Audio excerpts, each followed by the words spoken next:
And this morning, we're joined by a jet setter and one of the most well-traveled people here in Manila, Christine Cunanan. She's the publisher of Travelife magazine. Good morning, Christine. Hi, Claire. Nice to be here. So it's very exciting, this topic, travel, because it's summer and people are probably planning their trips already. First of all, booking a trip. There's so many places now where you can book a trip.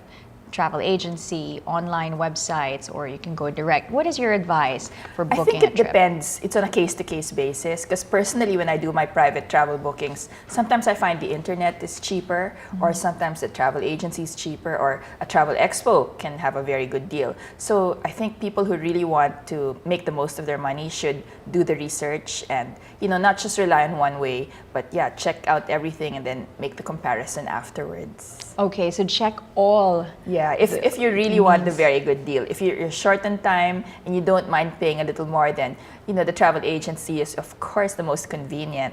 Now, if you want speed and you want to make your own decisions, then online is probably the best for you. But as to the best price, it really depends on the timing, luck, and really just checking every single possible sales opportunity. Okay. Now, what about if you're really on a budget and you want the best deal? Is there a specific time within the year when you should travel? Well, you should basically travel off-peak. So no Holy Week travel, no Christmas holidays, no summer holidays.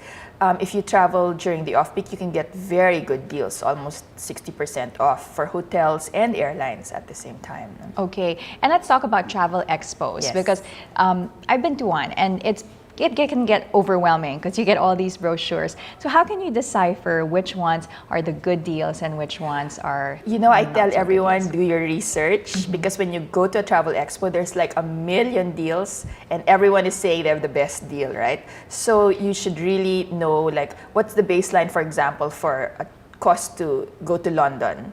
And if you know the baseline, then when you go into the travel expo and you see all these deals, you know whether it's cheap or not. So for example, Travelife magazine, together with Rockwell, we had a travel expo last January, and the deals were so amazing that, my team were in the travel expo the night before for the setup. And so we were looking at all the signs of all the travel agencies coming up on, all over the venue.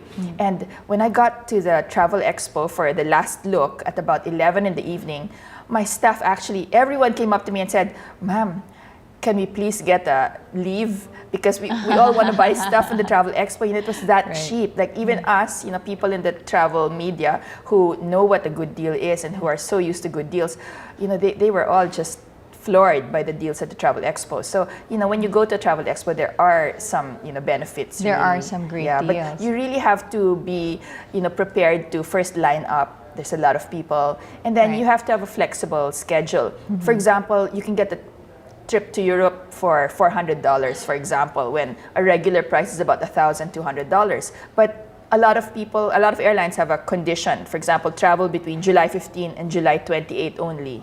So if you have all the time in the world and you can travel whenever you want, you can go for that $400 ticket. Right. But if you can't travel within that very, very narrow booking period, then you're stuck with a higher price ticket, of course. You lose the deal, of course. Now, there's so many ways now these days of how to travel and see places. There's the cruise liners, and those packages where they offer all in, where you get to visit all these countries, and the tours are included. What's your advice for those people who are looking into that?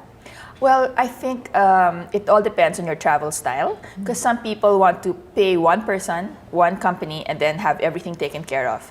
They don't want to worry about what time they need to get to the airport or whether there's someone going to pick them up from one hotel and bring them to another hotel. Then they should join a tour and get everything all-inclusive. There are, agencies that offer that, and in fact Travelife magazine offers some tours as well, and we do that. We package everything. We're bringing 30 readers to South Africa in May, and we arrange the trip including hotels, meals, everything to see, and that kind of everything prepared arrangement. It's convenient. It's convenient, and also sometimes if a company is good in that country or knows that country well, then you prefer to go with that company because you know that they can do a better research and better preparation than you can. But if you're the type who wants to do independent travel or who wants to choose all your own hotels, then for me the internet is really the best place because you can book everything online and you know make your own decisions. Make your own itinerary as well. Yes, but of course I think cost-wise, frankly, the independent travel will be more costly. You know, because there's a matter of volume. So that's why package. So you get a deal when you get a package because you're traveling with a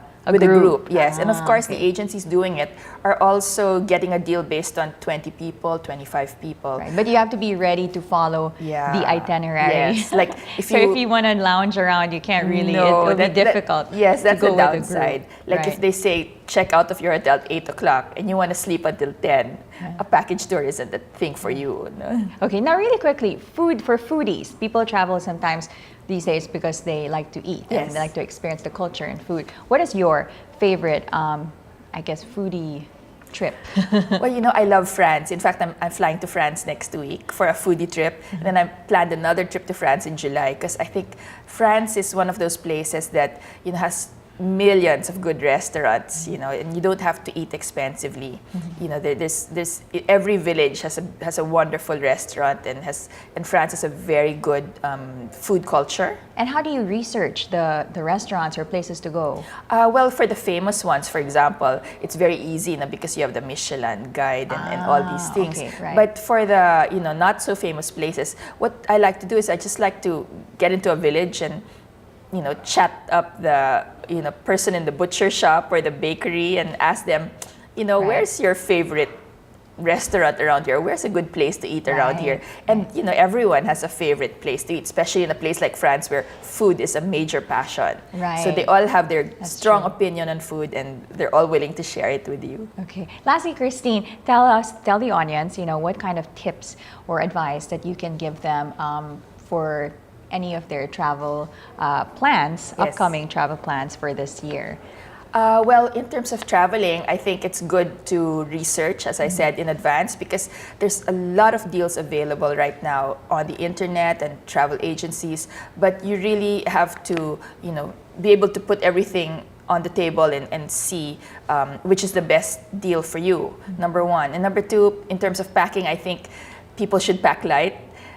Because when you get there, you're going to find, knowing the Filipinos, you're going to find a whole lot of things to bring home, you know, food stuff, souvenirs, and a lot of times the problem of people is you know, checking in an overweight baggage on the way back home.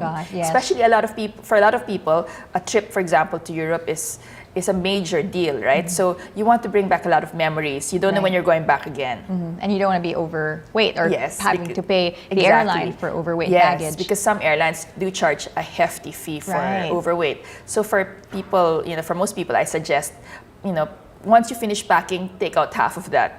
And, you know, that's a good one. Just layer, for example, and bring, you know, disposable stuff so that, you know, you have more space for all the memories you want to bring back home. Right, exactly. Well, thank you so much, Christine, for coming to Daybreak. You're welcome. I enjoyed it. With us this morning. Thanks. That was Christine Cunanan. She's the publisher of Travelife magazine.